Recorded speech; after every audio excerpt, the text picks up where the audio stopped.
that this style right here with me sitting in this chair was inspired by Classic Man D. I remember watching him when I was 2 years ago. I don't know when, but it was still when I was working at the same job I'm still working there now. I think my first video was which dragon we want to train for How to Train Your Dragon series, and I just watched that, and he was a funny guy, and I liked his content, so I just kept watching it over and over and over again. Like I said, I can't remember when I saw that, when I watched his growth to that, which is crazy. Also, the way how that man got built. Yeah, you know, Bill. And he inspired me because, I always wanted to make content, but I was in the middle of, like, exercise and trying to get my own way down, drawing and stuff like that, right? And I'm not at where I want to be with all my drawing stuff yet. And every time I want to make content, I always had an excuse with, like, work and stuff like that. But there was a lot of his videos where he said if you want to make content creator, just go for it. And there was a specific one where he did it. And I remember this one video where he's talking about you just gotta let yourself know that you're that guy and it's time to go all in. And I will admit I went all in on different things I did, but I kind of been stagnant with my creations. Drawing is okay. I have been writing stuff recently and I've been trying to world build stuff, and I have so many things I want to do, and content creation is just one of them. But I've been, like I said, I've been stagnant. I was kind of lazy with it. I haven't been writing and drawing as much as I want to. I want to world build. I want to try to be an actor. So why not just make content creation while we're doing that and try to do my own things? So yeah, this is the beginning clip. This is inspired by Classic Man D. I might have more things like this where it's like me just sitting in the computer chair in my room. And I live with my grandmother, so I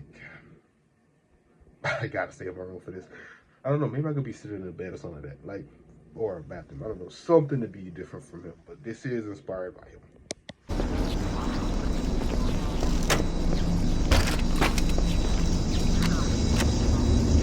The installation was specifically built to study and contain the flood. Their survival as a race was dependent upon it. I am grateful to see that some of them survived to reproduce. So, let me get this straight. The Forerunners died to try to kill all of the flood, right? They made sure that this weapon killed all of the flood's food and it killed the flood itself. But they decided to keep samples of the one thing that they couldn't defeat to the point they had to hard reset everything. And they kept them in these containers. Well, not even containers, they just kept them on these rings. And hope nothing would happen. As you can see right now in this one, they got broken. They got out because the Covenant opened it up, closed it up, and the humans saw nothing of it. So they opened it up again, and the flood went right back at it, right?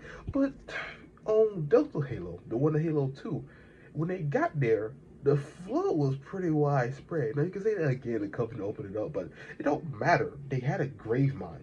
To have a grave mine, that means it had to have been growing for a very long time. And I think there was also some kind of what do you call those things again? I don't know. Let's just say it's one of those clips from the hard point, whatever you want to call it, whatever. But there was something saying that this one AI on that thing kept asking the monitor for assistance in repairs because the facility was broken, right? So it ignored him and paid attention, whatever you want to call it. He was so incompetent at his job. The grave mine not only grew but captured him anyways, and it was just a grave mine on that ring. Now, that means that the ring itself have enough life on it for the flood to essentially make a grave mine. And in that moment when they make a grave mine, they can also go to the key mine station when they take over a whole planet, right? So that means they're going to be space variant in a very few, well, maybe a couple thousand years. So you tell me the foreigners didn't have no thought in mind of what did these days created the grave mine, became smart enough to like create their own ship and then just leave the galaxy. Because ignoring the 343 stuff real quick, it could be saying a bunch of areas that these guys just came straight from another galaxy or something like that. They just popped up out of nowhere. So what if they just left the ring in one of the ways they just showed up? You reset the whole galaxy for the sole point that there won't be no flood because the flood's going to eat everything. And now if you want to put in the Halo, the 343 error lore, that it still don't make sense why you kept these things when you know how dangerous they are. It comes to the point where if they get so powerful, they're like reality warpers, right? So you telling me that you just want to like risk it all the chance? That's it. You see this very dangerous thing, and your first thought was maybe we should spare them to see what makes them tick.